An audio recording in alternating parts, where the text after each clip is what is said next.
Wakil Bupati Tulang Bawang Hamkan Hasan bersama jajaran dari Pemkab Tulang Bawang dan petugas keamanan TNI Polri melakukan penertiban pedagang kaki lima di Pasar Undi 2 Banjar Agung Tulang Bawang pada Senin 21 April 2025.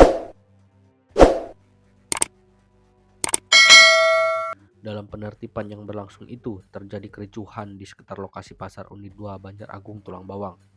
Kericuhan itu terjadi saat Wakil Bupati Tulang Bawang meminta pedagang kaki lima pindah ke area dalam pasar dan permintaan itu ditolak para pedagang. Beruntungnya, kericuhan tersebut dapat diredam petugas gabungan dari TNI Polri dan Satpol PP Tulang Bawang.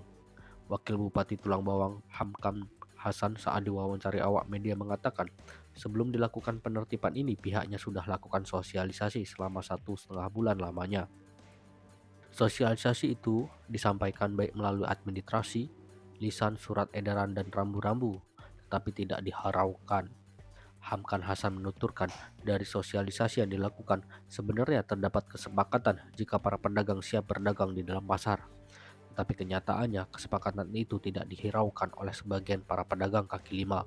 Ditambahkan Hasan, untuk menjaga ketertiban area sekitar pasar dari pedagang liar, maka pihaknya kedepannya akan mengerahkan sejumlah personil untuk berjaga supaya jika ada pedagang yang coba-coba berdagang di tempat yang tidak seharusnya bisa langsung ditertibkan. Di sisi lainnya, pedagang kaki lima yang alami penertiban bernama Mary mengaku kesal atas tindakan yang dilakukan oleh pemerintah.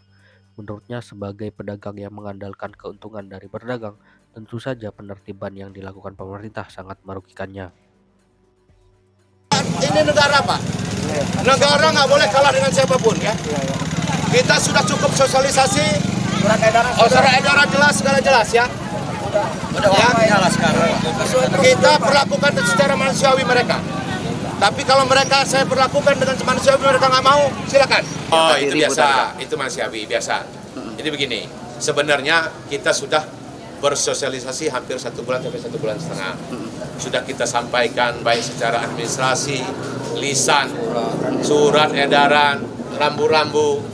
Sebenarnya mereka sudah sepakat mau masuk ke dalam, tapi ternyata mereka mungkin mencoba-coba lah. Emang nggak semuanya nurut, tapi biasalah manusiawi, ada yang mencoba-coba. Tapi alhamdulillah, insya Allah ke depan mulai dari hari ini sampai besok dan seterusnya tidak ada lagi yang berdagang di luar, dan itu akan kita jaga.